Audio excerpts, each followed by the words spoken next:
একটি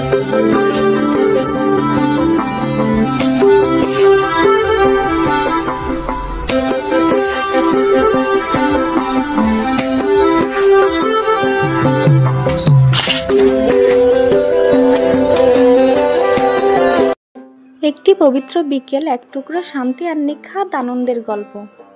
আমরা গিয়েছিলাম সিলেটের পবিত্র ভূমি হযরত শাহজালালের মাজারে। সঙ্গে ছিল আমাদের ছোট্ট ছেলে আরশ আর ওর বাবা। মাজার চত্বর জুড়ে ছড়িয়ে থাকা অসংখ্য কবুতরের মাঝে হঠাৎ করেই যেন আরশ খুঁজে পেল নিজের বন্ধুদের।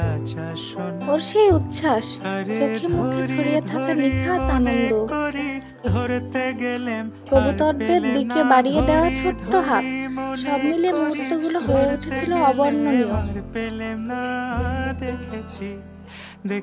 ওর বাবা আর আমি দূরে থেকে দাঁড়িয়ে শুধু দেখছিলাম, চুপচাপ তাকিয়েছিলাম আমাদের সন্তানদের চোখে এক রকমের পবিত্র ভালোবাসা, যে ভালোবাসা শব্দ দিয়ে ব্যাখ্যা করা যায় না।